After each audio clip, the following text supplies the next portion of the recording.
Latest ആയിട്ടുണ്ടെങ്കിൽ ശ്രീലക്ഷ്മി അറയ്ക്കലിൻ്റെ ഒരു interview ഉണ്ടായിരുന്നു. അതിനകത്തുണ്ടെങ്കിൽ തന്നെ ഒരുപാട് പേരുണ്ടെങ്കിൽ ഇത് ഞങ്ങൾക്ക് വെടിയെന്നുള്ള രീതിയിൽ വിളിക്കാറുണ്ട്. തനിക്കുണ്ടെങ്കിൽ അത് കേൾക്കുമ്പോൾ ഭയങ്കരമായിട്ട് വിഷമം വരാറുണ്ടെന്നുള്ള രീതിയിലുണ്ടെങ്കിൽ ശ്രീലക്ഷ്മി പറയുന്നുണ്ടായിരുന്നു. അതിനകത്ത് കുറേ കാര്യങ്ങൾ ഇതിനെപ്പറ്റിയൊക്കെ സംസാരിക്കുന്നുണ്ട്.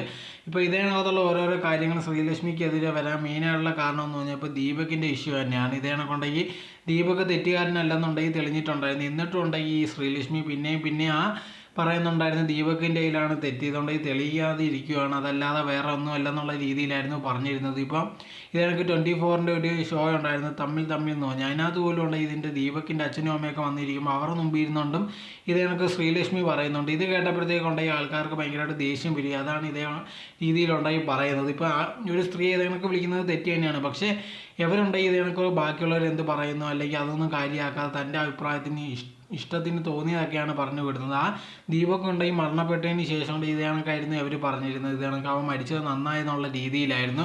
ഇപ്പോൾ നമ്മുടെ നാട്ടിലുണ്ടെങ്കിൽ ഒരുപാട് ആണുങ്ങൾ ഇത് കണക്ക് തെറ്റ് ചെയ്യുന്നുണ്ട്. ബസ്സിൽ കയറുമ്പോൾ സ്ത്രീകളടുത്ത് മോശമായിട്ട് പെരുമാറുന്ന ഒരുപാട് ആൾക്കാരുണ്ട്. എന്ന് വെച്ചിട്ടുണ്ടെങ്കിൽ ഒരു പാവം ഉണ്ടെങ്കിൽ ഇത് കണക്ക് എന്തെങ്കിലും ആത്മഹത്യ ചെയ്ത് അതും ഇത് കണക്ക് അയാളെ കയ്യിരിപ്പ് ഉണ്ടാകുന്നുള്ള രീതിയിൽ വരുത്തി തീർക്കാൻ ശ്രമിക്കുന്ന ഇവർക്കുണ്ടെങ്കിൽ ഭയങ്കര വലിയ മനസാക്ഷിയോ കാര്യങ്ങളോ ഒന്നുമില്ല. എന്നിട്ട് പോലും ഉണ്ട് ഇതേ കണക്കുള്ള കാര്യങ്ങൾ പറയുമ്പോൾ ഇവർ ഭയങ്കരമായിട്ട് കരയുകയും സെൻറ്റിമെൻ്റൊക്കെ കാണിക്കുന്നുണ്ട്. ഒരുപാട് പേര് ഇത് വന്നതിന് ശേഷം പറയുന്നത് ഇതുകൊണ്ട് ഈ ആൾക്കാരുടെ മുമ്പിൽ സിമ്പതി പിടിച്ചു പറ്റാൻ വേണ്ടിയാണ് ഇതിനകത്തുള്ള കാര്യങ്ങൾ ചെയ്യുന്നതെന്നാണ് ഒരുപാട് പേര് പറയുന്നത്. ഇതിനെപ്പറ്റിയുള്ള നിങ്ങളുടെ അഭിപ്രായം എന്തോന്ന് കമൻറ്റ് ബോക്സിൽ കമൻറ്റായി രേഖപ്പെടുത്തുക.